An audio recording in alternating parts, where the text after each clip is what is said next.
think about this practice as taking a sky view is the way that I've been talking about it. And the sky view, it's an acronym, and the first S is S for self-care, right? To actually contemplate what is the thing that you really need to be in care with yourself.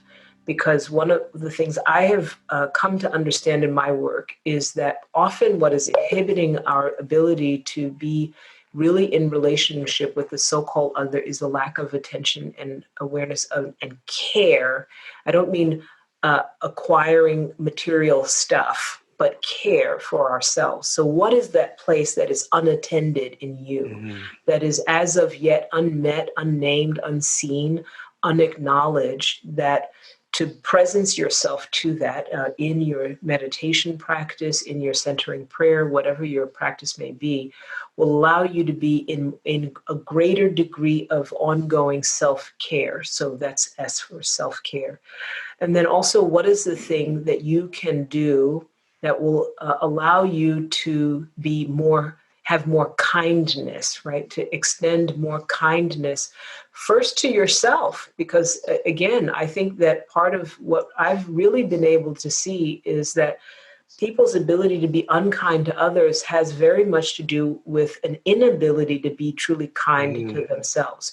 We mistake selfishness, right, and selfish behavior for somehow like, well, they know how to take care of themselves or like be kind to themselves. No, that's selfishness and self-centeredness, but actually that's a direct result of lack of kindness to oneself. So many of us need to grow more spaciousness to be kind to ourselves. So what is the act of radical kindness that you can have with yourself in this time that you can practice into? What's wonderful is you have day after day. You didn't get it right this day. You can work on it the next day. So maybe that's taking walks. Maybe that's taking more time away from screens. Maybe that is writing down all of the things that you feel overwhelmed by. And so you can really look at those things to create more space for kindness for yourself. And the last one, which is a bit of a paradox, is yearning. And so that last Y is for yearning.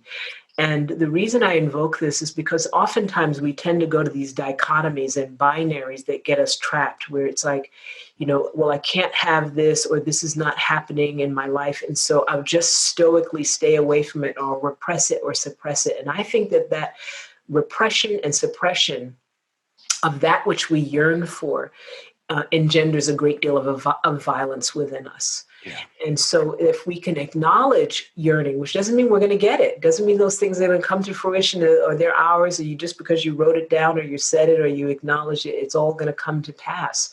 But if we acknowledge the yearning, right, we create space for vulnerability and risk, right? The risk of owning that this thing I yearn for, I hope that this thing will, I yearn for us to wake up from this thing and not ever return to where we were before. I yearn for that moment in which they said the printing press is open, that it will stay open so that people will have housing security and food security and healthcare and all of these things.